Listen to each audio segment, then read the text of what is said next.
Oui, c'est vrai que le chef d'État n'est pas obligé d'être resté à Goma ou dans une autre province éternellement, parce qu'il a ses prolongements. C'est vrai, il y a une sorte de décentralisation, il reçoit des rapports. Mais il ne faut pas oublier que le chef d'État lui-même avait déclaré qu'il ne se sentirait pas chef de l'État s'il ne parvient pas à rétablir la sécurité dans l'Est de la République démocratique du Congo. La question que moi, Claude Molicho, je me pose aujourd'hui, sommes-nous dans la sécurité à l'Est, à Bunagana, à Tchanzu, ou à Ruchuru, ou à Massissi? Ce n'est pas le cas. Aujourd'hui, nous avons encore une autre insécurité vers Kwamutu, à côté de Kinshasa. On parle même de Maluku, on parle même de Mobondo. Sommes-nous en sécurité? Est-ce que le chef de l'État se sent-il chef de l'État? Parce que c'est lui-même qui avait déclaré ça, ce n'est pas moi. Il a dit que non, il ne se sentirait pas chef de l'État s'il ne parvient pas à rétablir la sécurité. Voilà les défis. Mais moi, je pense qu'à la fin de la mandature, il faut essayer un peu rationnellement, méthodiquement, pédagogiquement, de faire l'évaluation rationnelle. C'est-à-dire, où est-ce que vous avez trouvé le pays? Qu'est-ce que vous avez fait? C'est-à-dire, en termes de pourcentage, on nous montre ce que vous avez fait en termes de social, si nous avons évolué, économie, si le dollar a baissé ou le franc congolais a trouvé sa valeur, si vous avez, sur le plan santé, les gens accèdent à des soins primaires de santé, c'est ça la vraie évaluation. Mais quand on prend seulement comme ça, on dit non, j'ai fait ceci, j'ai fait cela. Non, moi je pense que nous sommes à la fin de cette mandature. Il était question pédagogiquement que le chef de l'État, point par point social, nous étions en 2019 à quel niveau et aujourd'hui il a remonté à quel niveau. Dollar, nous étions à quel niveau et aujourd'hui il a remonté à quel niveau. Niveau de vie, le pouvoir d'achat des Congolais, les prix des biens de consommation courante sur les marchés. C'est ça la vraie évaluation parce qu'à la fin nous sommes concentrés des bilan au nom du principe de la redevabilité. Il a tous les pouvoirs de sanctionner. Moi, j'ai eu à prendre à partie un magistrat au niveau de la comment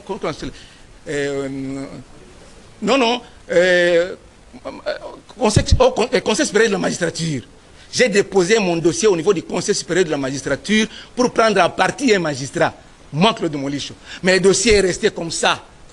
Vous allez faire des tours et des tours, il n'y a pas de suite. Mais le chef de l'État doit sanctionner les magistrats qui se livrent à la corruption. Parce que ce pays est en train de trembler. Quand Tambwe Mamba, à l'époque, ministre de la Justice, disait que les magistrats privilégient les 3 V, voiture, veste et voiture, veste et véhicule. Alors, on le prenait pour quelqu'un qui... Non, c'était la vérité. Aujourd'hui, si vous avez un dossier juté au niveau des cours et tribunaux, vous n'avez pas l'argent, vous perdez le procès au profit de celui qui n'a pas raison mais qui a l'argent. Oui, après les élections, le peuple congolais a voté Félix Antoine Tshisekedi Tshilombo et une majorité mécanique qui a été attribuée à nos amis FCC. Les chefs de l'État jugeaient bon de travailler ensemble pour le bien-être du peuple congolais, mais nos amis n'ont pas voulu percevoir, ils n'ont pas voulu adhérer dans sa logique. Et le chef a consulté la classe politique congolaise et nous avions aujourd'hui l'union sacrée de la nation. Nous sommes en train d'amener le chef de l'État tout droit vers un deuxième mandat. Et donc, on ne peut que regretter, mais on est en politique, on est appelé à nous assumer comme l'union sacrée est en train de s'assumer aujourd'hui.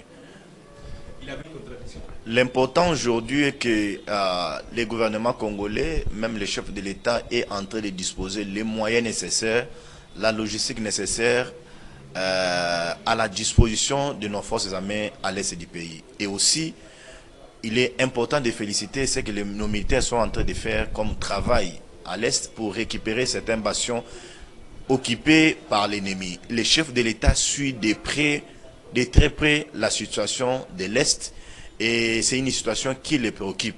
C'est ce qui est important pour nous et nous l'encourageons sur cet élan-là parce que nous voulons avoir la paix, rien que la paix en République démocratique du Congo.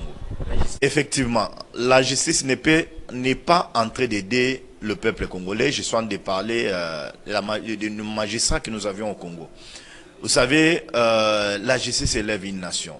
Si nous avions une justice de 2 poids 2 mesures, si nous avions une justice dont ceux qui peuvent être condamnés, ce sont des faibles, les gens qui n'ont pas de moyens, ce n'est plus encore la justice. Donc, le principe d'équitabilité doit régner dans l'appareil judiciaire, remettre dans ses droits celui qui a raison et de condamner celui qui a péché. Mais ce n'est pas ce que nous voyons aujourd'hui en République démocratique du Congo. Au contraire, moi j'en appelle au président de la République de travailler avec les conseils supérieurs de la magistrature pour sanctionner certains magistrats véreux pour sanctionner certains magistrats qui croient qu'on peut tout redresser avec l'argent, non avec la justice. Merci beaucoup.